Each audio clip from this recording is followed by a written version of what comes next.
Welcome, everyone. We are so glad that you are here with us today. It is going to be so much fun to have the tools that you need for being aligned with your parent partner. Before we begin, just some logistics. We hope you have something to write with, whether you prefer paper and pen or you prefer having a document open on your screen while you're with us. Please do, because there are going to be times when we're going to invite you to write some things down and to participate with us. We're also going to have some times where you'll write in the chat. So we want to start by introducing ourselves. I'm Cheryl Stoller. I'm a PCI certified parent coach, a positive intelligence coach, and a somatic attachment therapist. And today, want to let you know, it's very relevant. I've been married to my husband for 37 years. We have 3 grown adult children, 27, 31, and 33, and they have taken us on a ride. So we want to share I want to share with you that these steps make and have made a huge difference. And now for Paul Banis. Yep. Hi, I'm Paul Banis. Thank you all for coming. I've also been a coach for a little bit shorter time than Cheryl, but since 2019. I'm also the publisher of Pregnancy Magazine, and I also have a website specifically for dads called greatdad.com. So I've been working with fathers for about 15 years. I've been married for 26 years, and Cheryl knows this joke, at 26 years, never had a fight. But you either will laugh at that joke or cry at that joke. I've got 2 kids, 18 and 22. So we've both of us have a lot of experience dealing with both with kids and with our spouses, and know the value of this program, and excited to share it with you today. We are. So that brings us back to, why are you here and why are we here? We sort of gave a little bit of a sense of that. As I alluded to, it was a rough ride, and I wanted to attend to every emotion, each of all 3 of the children, while at the same time having a spouse who was not home a whole lot. And when he was, his way of and what he needed from the children was very different than what we did. So we had disagreements, shall we say, over little things, medium-sized things, and big things. And you don't have to go through that. So we're glad that you're here, and we are hoping that we are going to be able to help you actually preempt and transcend the things that are challenges. Yep. That's you said it really well, but I just to underline the fact that a lot of this is differences in how we think about parenting and how we are running our lives through those crazy years, from anywhere from 25 to 65, and the amount of judgment that both parent partners can have on each other because they are not in sync and they are not speaking at each other. They're judging without finding some way to get rid of that judgment, or let loose of some of that judgment, and move on to being a little bit happier in their relationships. So we'd like to invite you to write in the chat what it is that brought you here. What are the things that brought you here? Okay, so we're going to give you a little bit of time for that. I see some of them coming in now. The happier home life. Yeah, that's a big one. Less yelling. Yeah. I can identify. This one is good. The just that less of that, just that feeling of that tension in the house. Just not the yelling, but the that simmering tension. Not good. It hurts. And it's sad, and it builds on itself. So thank you, and feel free to keep sharing.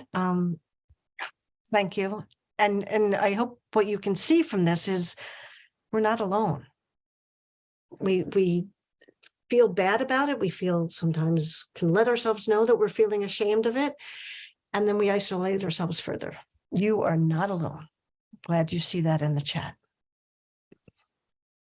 Right. So there are all kinds of different things that are going on during, especially during the parent years. You've got all these things in terms of your work life. You've got the kids. You've got that overlay of lots more to do. And as we said, the judgment of who's doing what and who's doing what when really comes into play and can take what used to be a fairly easygoing relationship and make it suddenly very complicated, especially when you don't necessarily agree on what to do with a child in a specific situation, whether it starts with sleep training or anything else. All those things can be stressors, and being on the same page is one way of reducing that stress. So a lot of the things that we're going to talk about today are really, or the techniques we're going to talk about today are rooted in neuroscience and how you can really remap the brain, rewire the brain to change your response to some of these stressors. So, yeah, go ahead. Before we go ahead, I want to get a sense from everybody here. What is it you want your family to be? We might have sort of skipped over that thought. Some of you answered that when we asked, why are you here? It's sort of like they're wrapped up in the same thing. What is it you want your family to be? And if you can, like, I want it to be more supportive, more peaceful. And if you could write that down on the paper or type it into the document, that is something that we are going to be circling back to later. And that contrast between what you want it to be and those things that we are beginning to talk about, what's getting in the way, that's the work of today. And that's why we're here to give you those steps. So, right. So we talked about some of the things that get in the way, the stresses of being a new parent, but also you are two different people. You have different perspectives. You have a different history of what parenting even entails from your own home life. You have this my perspective versus the other's perspective, whether that other is somebody else outside the family, like a mother-in-law or father-in-law, but also that your parent partner. We also know there are plenty of sex differences. Men are from Mars, women are from Venus, that famous thing. I don't know if I believe in everything in that book, but there are certain things that men and women do naturally differently and across an entire spectrum. Not all men are one way, not all women are another way, but some of those generalizations are, at least to some extent, true and it can interfere with our understanding of what our spouse is even trying to do. Another big one is mind chatter. We have all these voices going on in our brains all the time. You may be really aware that those voices are going on. Some people don't know they exist, but they sense them all the time, that there's a cacophony of voices that are basically evolutionarily designed to help you be aware of danger in the world, but are also shouting all kinds of negative things about how you're parenting, how your parent partner is parenting, and everything else about your situation. And of course, that leads to judgments. And before we, do you mind going back a little bit? Before we get off of that, want to also add how much the brain can be rewired. So we have all of these perspectives that conditionally from our parents, from society, that just get reinforced. And the more we use it, the more it digs a deeper groove. There's so many different analogies we could use, and it can be rewired. And one of the most important things to know is that it's within us that what's detrimental and most critical is that self-judgment. The non-discerning self-judgment that some people know as the inner critic really can do a job on all of us, and that we can rewire all of these messages. So, okay. So now we're going to move on to another exercise. And you want to leave this exercise too. But the idea is here is to really to pick one small thing that your parent partner is doing right now. And we really want to avoid the big issues, but really something small. And for me, like a thing that my wife does constantly is she leaves dishes in the sink. she cleans up the dishes, periodically, but instead of putting them in the dishwasher, she just leaves them in the sink. And, that can be a trigger. In the worst of cases, I could yell and scream every time she does it because it drives me crazy. And it's not rational that it drives me crazy. It's not that important a thing, but it does bother me. And before kind of being sensitized to the way that would trigger me, it would have been easy for me to fly off the handle, maybe not all the time, but periodically, and create a stressful situation that then was amplified by her saying, well, you never do whatever it was at the same time, or why are you always picking on me? All those things that amplify that situation. So we want you to pick one small thing like this as innocuous, and maybe, when you look at it, it almost seems silly when you're writing it down, but that it's not silly in the moment.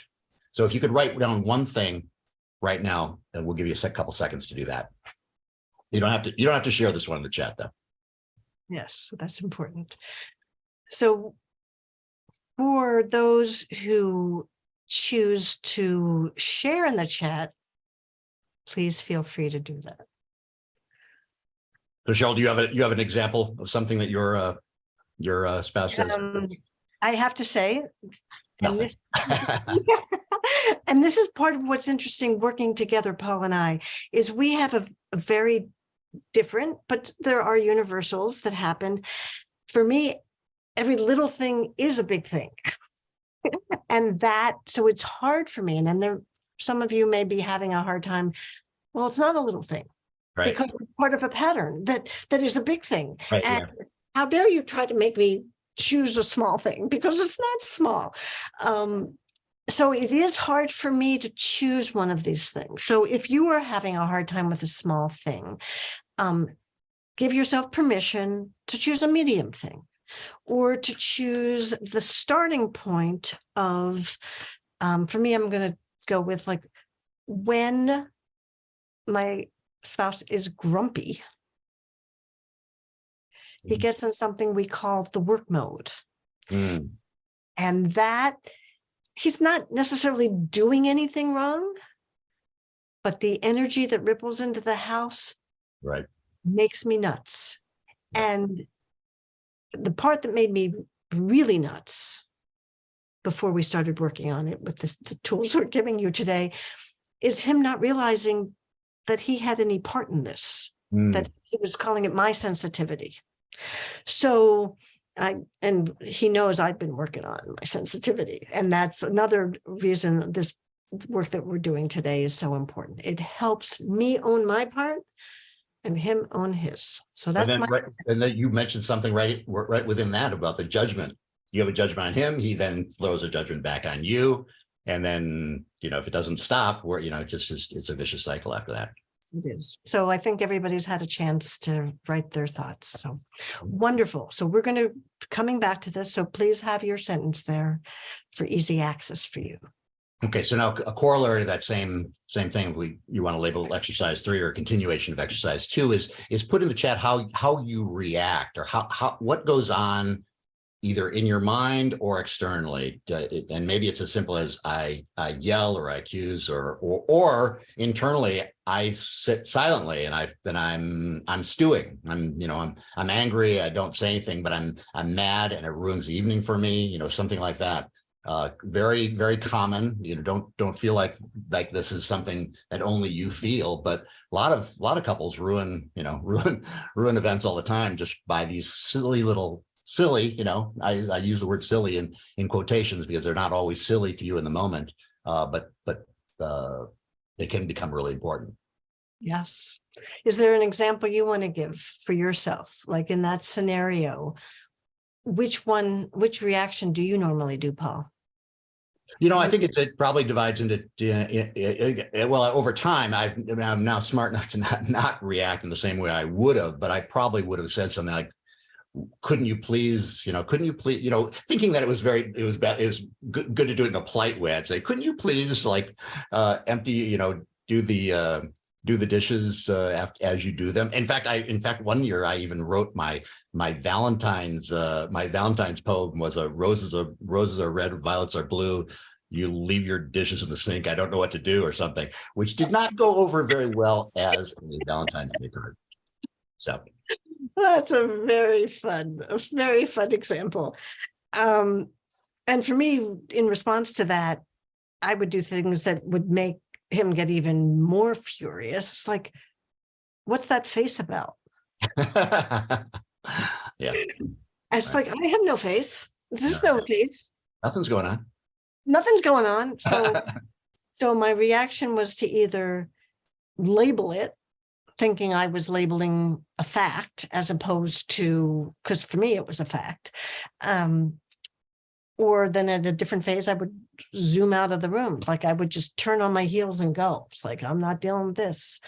So that would be my reaction. So I think now you've had enough time and you to write this down for yourself again, for you to know that that's something you can preempt with, to know and catch yourself going there. Yep. All righty. So I think we've kind of gone over the fact that usually this judgment is a bad judgment. You're judging your spouse on something, and it's not a good thing. It's not you effectively manage the dishes by only doing them one time a day. It's a negative thing. So that's where we are here. So what we're trying to get is trying to make you identify this thing and how you react to it. And this is where the practice opportunities lie. So the paradox is, now that you've labeled this one little thing, it becomes the arena in which it's not too big, it's manageable, it's small enough. See, oh, this is where I am going to practice what I'm learning in this little webinar with Cheryl and Paul. So as you were thinking about all these judgments, and we made light of some things, but when we think about those incidences that trigger us, that drive us a little bit crazy, and that lead us to reactions of, like, for me, it's sort of like hypervigilant. Oh no, he's in work mode. I'm fleeing, or I'm calling it out. What does that feel like in my body? And I want you to think about what that feels like in yours when you experience that situation that we're talking about here today. What's that feel like? And when you're yelling, does it get as extreme as animalistic? That's the real extreme. Is it just tension? Your shoulders are up against your ears? Or are you sort of getting into fight mode and puffing your chest? Is it sadness and wanting to run? Notice that in your body. Yeah, and also notice where it is. Does your head feel like it's exploding? Some people they feel in their throat. Sometimes there's a tightness in their chest. It can be all over the body that you're feeling these emotions. And helping yourself be aware. If there's one place that you can say, the place that I'm first aware of it in my body, this is the place. Some people know their jaws clench.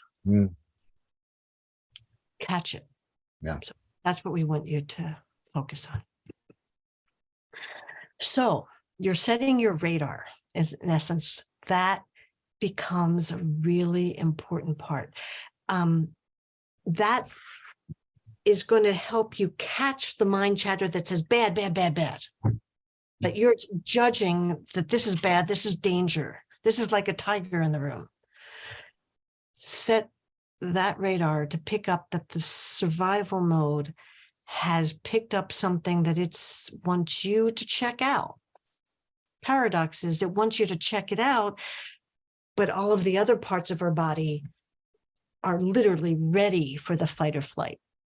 It's not just checking it out anymore. So what we're doing today partially is helping you have the steps for actually slowing it down so that it really is taken for what it is, which is simply, oh, this might be something you get to look at. So yeah, you might not even realize that this is coming up over, time and time again and creating this kind of anxiety. In the course of a day, it may get lost, but what we're asking you to do is set your radar so that you notice that this might be happening 3 or 4 times a day to you. And without realizing it, you could go through, 20 years of marriage and not realize what damage it's doing both to yourself and to your relationship. So this is an important step, is to find that thing and, hold it. That's why we say we want it to be something small to work at first, but figure out what that thing is, because we're going to ask you to try to remember that, starting tomorrow. Yeah. Maybe even when you leave, as soon as you're done with this. So we talked about that survival mode in your body. Where is that? And as you were feeling that tension, whether it's in your head or your jaw or your shoulders, whatever is tensing, your chest, help yourself know, what's the thought that comes with that? So write in the chat, what other thoughts come with that body sensation, so that you can write, my body sensation is this, and my thought is that. Okay? Anything coming up for you? And definitely write it on the paper or in the document that you're doing if you don't want to share it. But it's really important, just imagining that moment. Yeah. Some of this is getting a little bit personal. So if you don't want to write in the chat, that's totally fine. Yes. And you might notice, if you want, maybe just a rating of your body, level of agitation, from 1, I'm not at all agitated in my body, to 10, I am extremely agitated somewhere in my body, to give us a sense of where that is. Okay. So for me, I'll give you an example. When I sense that energy, I really sense it before I even walk into the darn room. I feel myself literally contracting. Like my chest goes like this, my legs are ready to run, but yet my body's leaning forwards, like, and that's my signal. That's right. So that level of agitation, as I'm feeling it right now, 6-ish. Feel that. I want you to stay with whatever feeling you're feeling in your body as you remember that. Alrighty? And now, some of the thoughts that might go with it. I have the right to have this expectation. Don't tell me no. Why should I have to be the one to make this better first? I mean, there are so many thoughts that can go through our head. Help yourself know what thought is likely to come up for you, so that you can write it down. You can use that radar that is your step 1 to catch it. Fine. He's negative. Here's his negative energy again. About to start commanding me, like, what needs to be done now, here, there, do this, do that, do this, do that. So I know what thoughts are coming up, and I'm on the lookout for it with my radar set to it. What's your radar set to? What's your thought that is going to come with your observation and that body reaction? Please write that down. And that way you'll be able to have it way more easily accessible, to catch it at a distance from you, rather than before it has overtaken you. So feel that agitation, though. I want you to feel it for a second, so you can really get a sense of what is the feeling and what is the thought that you're going to be intercepting. That's your step 1. So now that we've done that, I invite you to lean back, take a breath, let yourself breathe deeply in whatever way feels the most comfortable to you. Some people like to breathe in through the nose and let it fill their belly. Other people think of filling their back. And then gently, organically pausing, and let it come out of your mouth. maybe even pursing your lips. And then realize I'm solidly here. Something's holding me up, this couch or this chair. Maybe you're even in bed. Something's holding you up, and feel the contact points. Feel yourself being supported. And first, before we start talking again, I'm going to invite you to feel your fingertips. What does that feel like? Feel the ridges.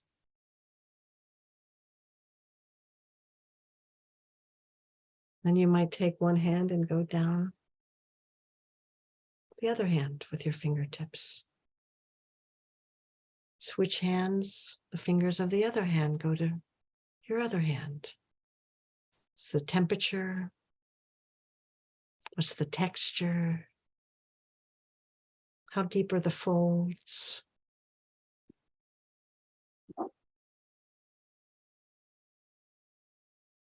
Maybe another deep breath.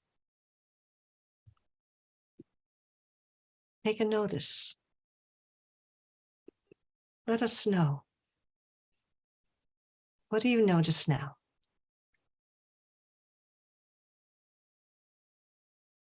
Maybe you're not as explosive, not in fight or flight.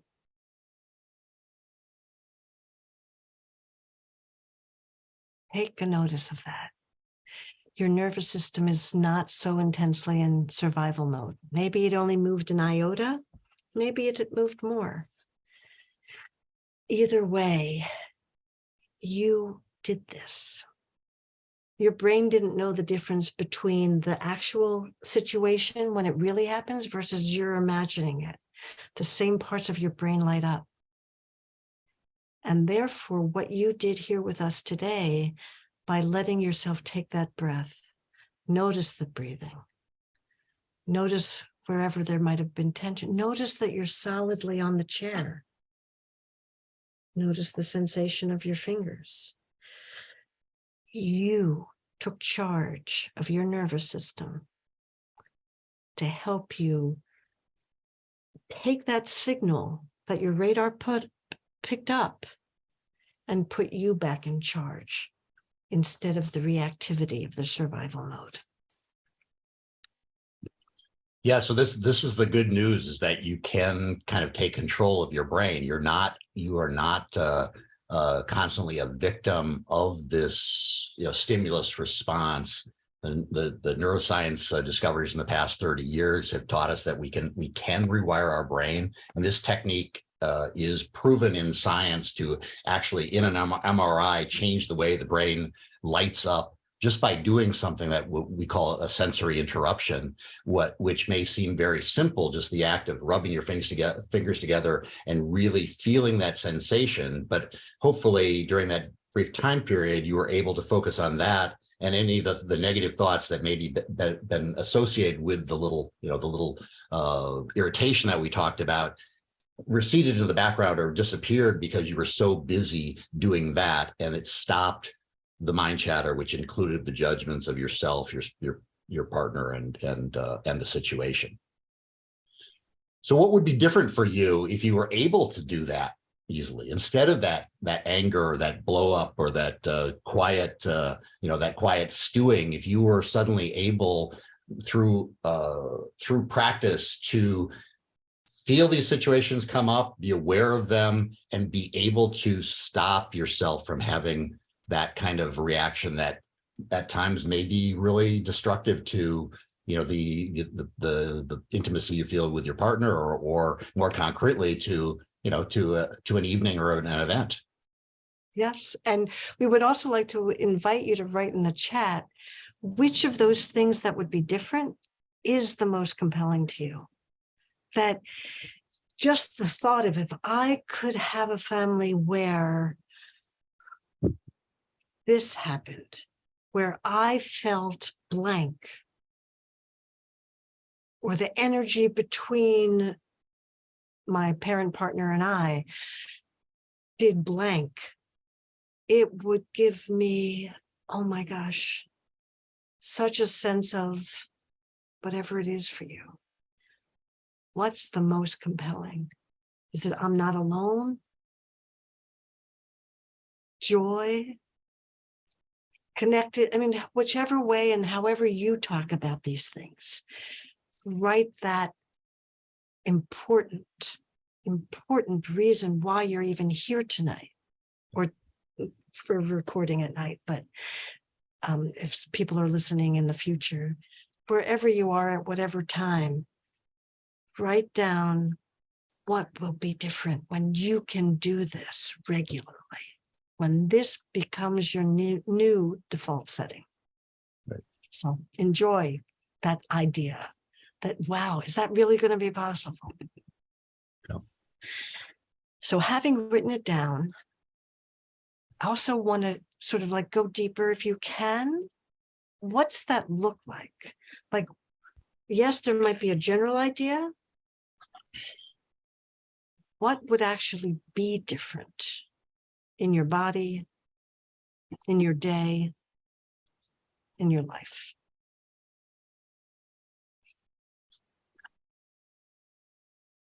How does that feel differently in your body right now? Where does that new feeling of, wow, I'm going to live that life that I want. I'm living it just in my imagination right now, but it's felt in my body. What is that feeling? I feel the softening of my muscles. I feel the opening of my chest. It's not constricted. I feel my shoulders softening and coming down. I feel a looseness in my jaw. Write down and remember where this feels good in your body. Powerful. Okay.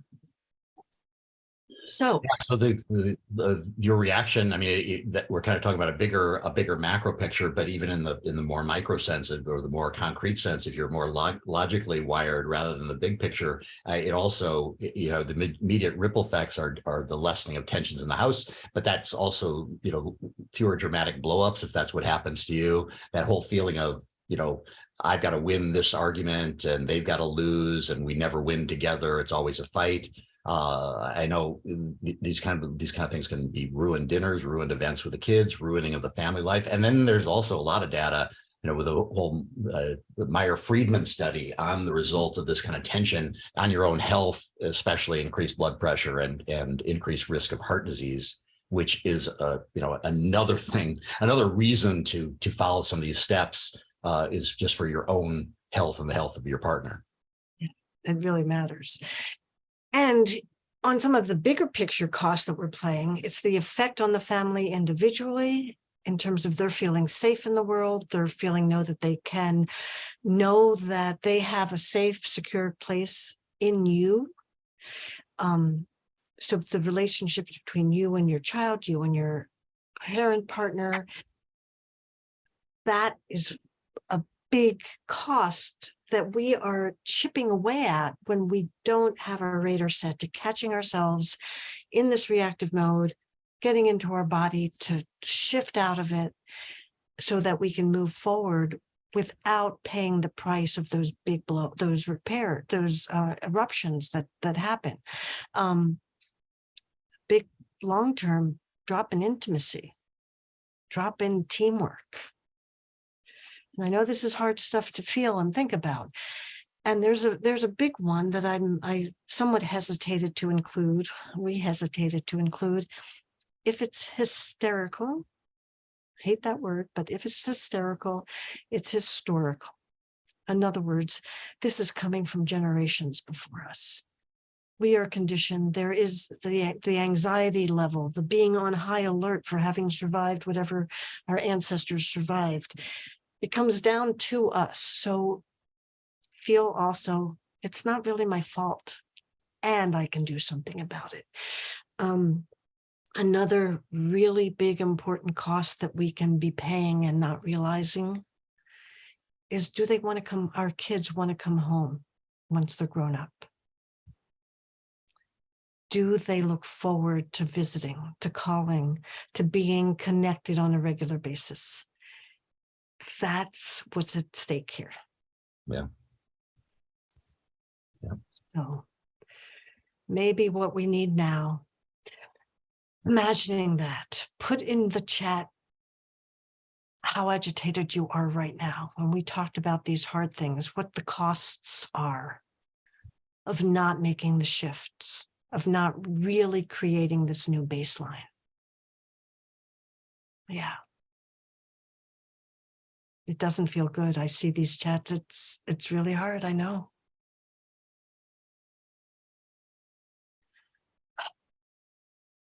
Thank you for sharing. So let's take a minute to do another short experiment. I'm going to do a sensation that is visual. So for those who have a hard time closing their eyes, you can choose one thing to look at. Maybe it's just me on the screen. I mean, I know I'm littler than the PowerPoint, but choose whatever is around you that you can just stare at with fascination. Like, what is the color? What's the depth and saturation of those colors in the shadows and the light? Can you tell that there's a texture to it visually? What else do you see? Do you see any patterns? Almost rhythm of the shadows, of the light, of the brightness, of the shapes, combination of rounded, angular. Yeah. And as you do that, notice your breath. Let yourself come back to your breath. And that you're here in the chair or in your bed or in a couch, wherever you are. And now feel. How agitated are you now? Did you come down 1 point, 2 points, 5 points? Whatever it is, it's a little bit different by focusing. And now that we're in this place, we're going to invite you to say and think about, what do you want your family to be? Having had a taste that you have a skill and a talent and an ability to make a shift, to check your radar, to do this bodily one sensation, this sensory interruption. What do you want your family to be from that vantage point? In love, happy, connected.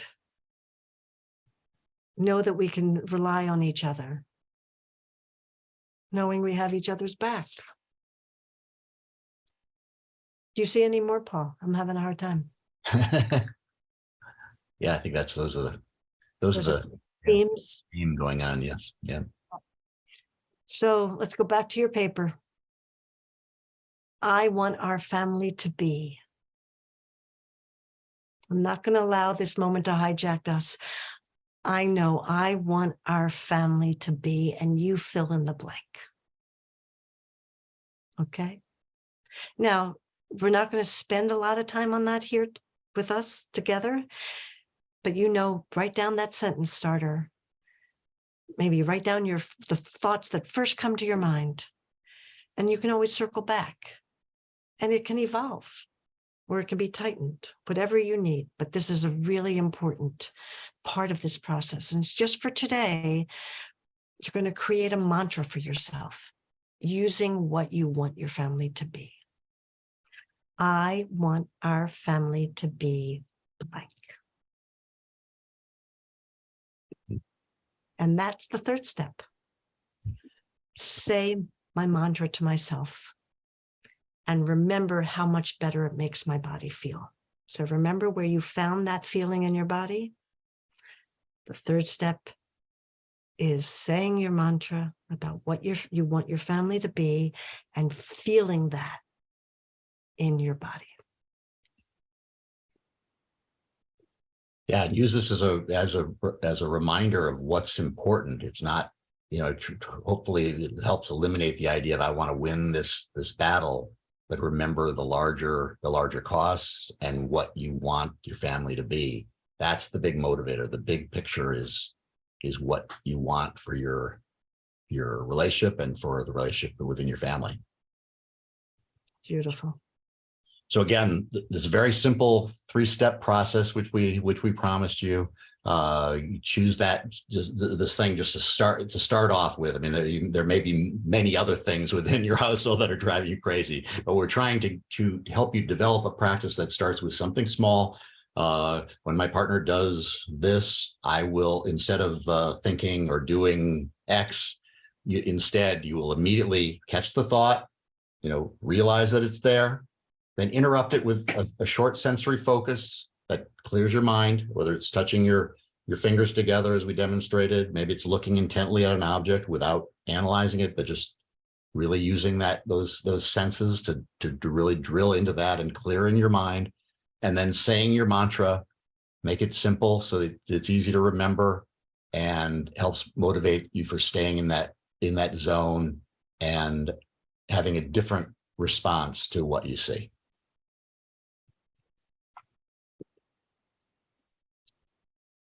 So this practice will lessen the stress in your family.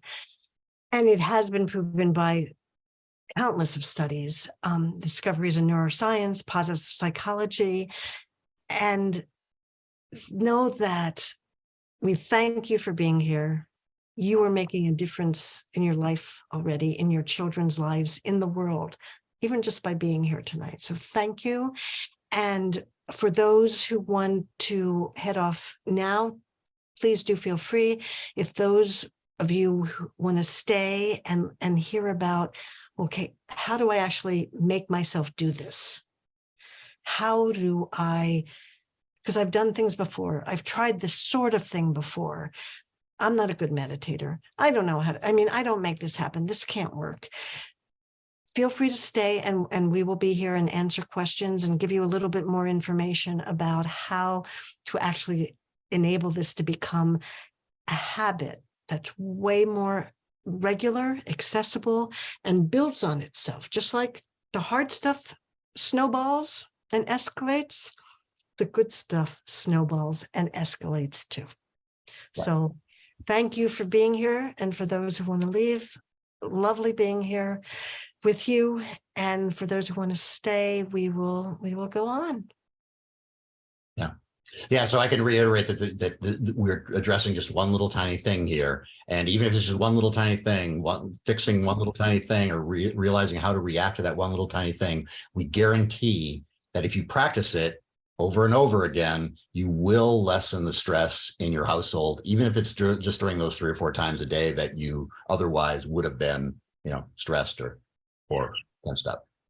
Okay, so now switching a little bit of gears to a system a program that Cheryl and I offer, we realize that what we've presented to you today, it is simple, it is clear and logical, it is small and bite-sized. But if you want this to take a larger role in your relationship and do what we call aligned parenting, it takes a little bit more work. And if you've ever read a self-help book that was filled with great advice, you know that sometimes it's hard to stay with those ideas or keep them going after even when you think that it's really wise advice. Or if you've ever done any kind of off-site team building exercise, you know how excited you come back from those things, but how quickly that kind of goes away with time. So what we're going to talk to you about today is a program that can help you develop these neural pathways, rewire the brain based on building up a lot of different habits at the same times. And we can develop those new pathways with just some of the exercises that we've talked today and some additional ones.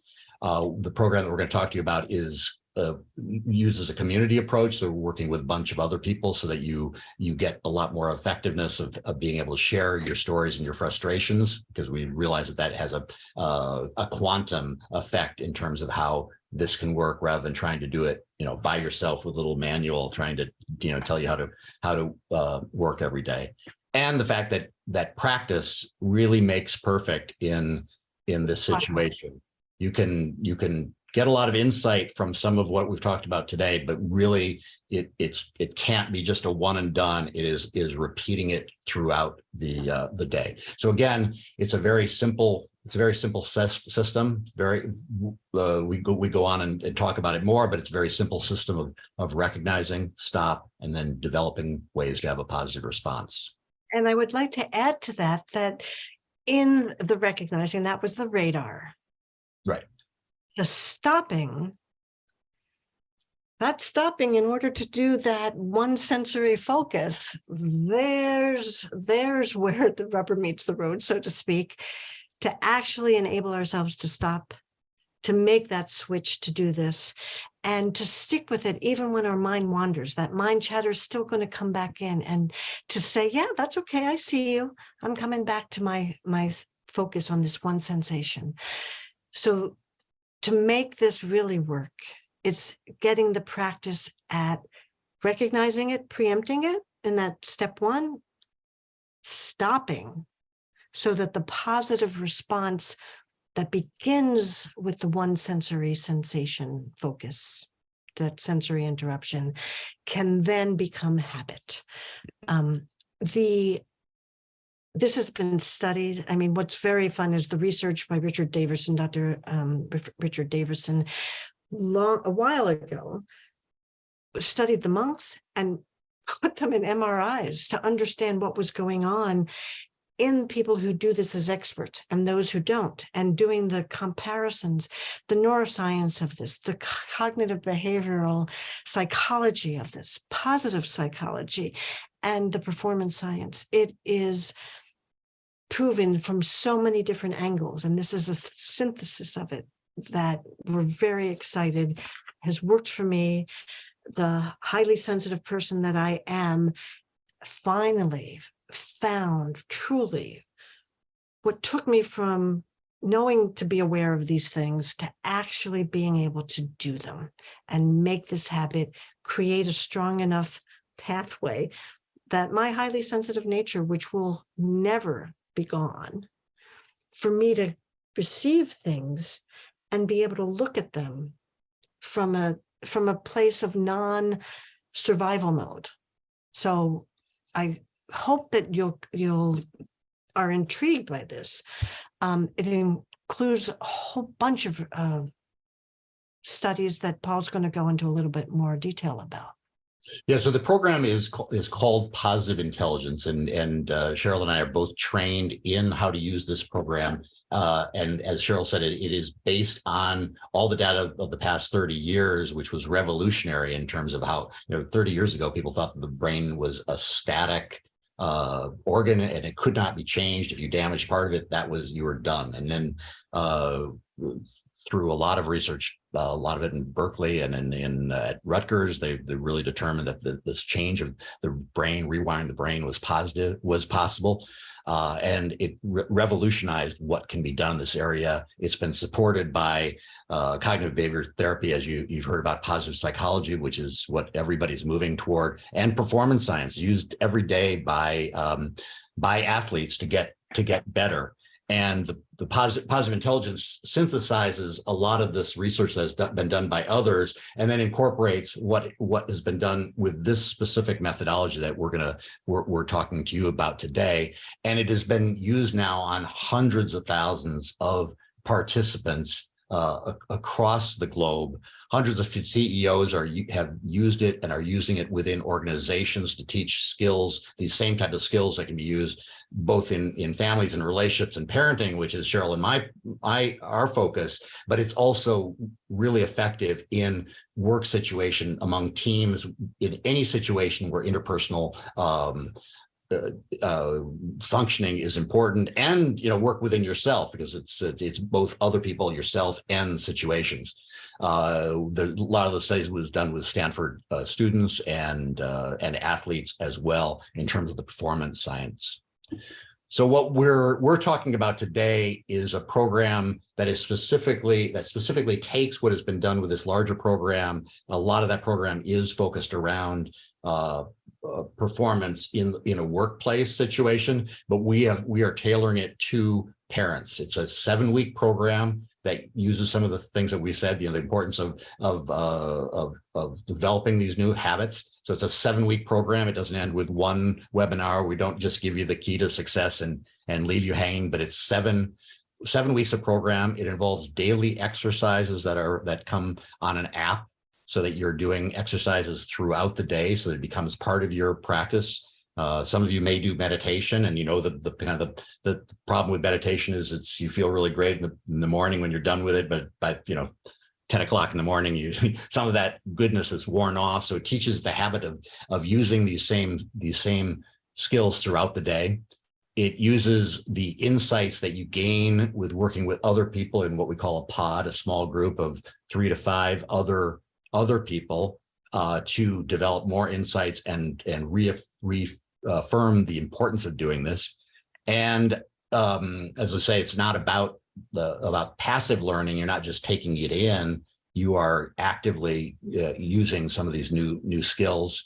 And most importantly, in the program that Cheryl and I do, you're doing it in tandem with your partner, so that your partner and you have a vocabulary and a way of looking at things that is similar and at the same time. Because if you ever tried to read a self-help book that tells you how to do something, and you feel like you're doing all you possibly can, and your partner is like a rock, the frustration that comes when you're literally not on the same page of that self-help book. And that's what we try to do within this program.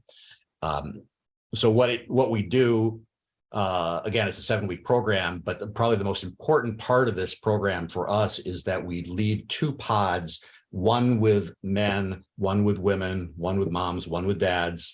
Cheryl leads the moms, I lead the dads, and it gives an opportunity for both men and women to progress at the same timing, and have separate discussions on the same topics every week. And then we've developed specific prompts that allow both partners to make inquiries beyond what the program itself defines, so that we make sure that you're on the same page as you go through it. May I add something here? Sure. So one of the other things that I want to mention, while we are talking about men and women, we totally understand there's non-binary, there are queer, there's the LGBTQ plus T plus, and we will, for those who want to have a separate program that is not doing this binary moms, dads, male, female, we will work with you to create that. So do know that even though the ones we have done so far do end up being moms and dads, we honor and will find a way to make sure that it can be just separating out however you feel. Just one member of a couple to me, the other member to Paul, and however the identity is. So I just wanted to add that. We will find you the resources if this doesn't fit your definition of your couple. Yes. So I just wanted to add that. Very important. Okay. And I did see the 80-20 rule, and I just want to clarify that because it was on the chart, and I wanted to make sure that you know what that was about. It was that there's really 80%, you have insight, right? But the reality is it's the doing that makes it happen. So this is a program that makes it happen. You're not just coming away with insights, you're getting how to actually, when the metal meets the pedal, is that how a pedal meets the metal? Whichever way it goes, that's what that 80-20 was about. Okay. We can continue with the positive intelligence program in more detail.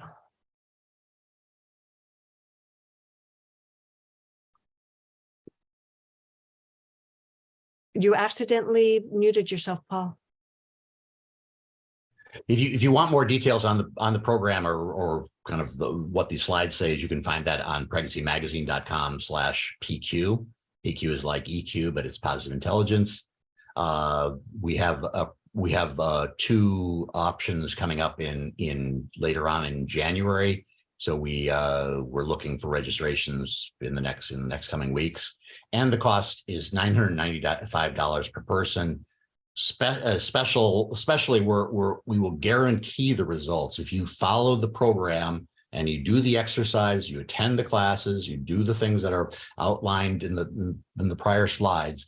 If you do not feel a fundamental change in the way that you look at your own life and your life within your couple, we will refund all of your money back. We are that confident that this will make fundamental changes in the way you see your relationship and your family life. And I can move on to the next slide. We have a special offer for pre-Valentine's Day, is that if you register one parent, your other parent does the class for free. So it's instead of $995, it would be $995 for one of you, and then free for the second partner. And the registration page is here, but we will also give this to you in a follow-up email along with a recording of today's session. Wonderful. So I see some questions.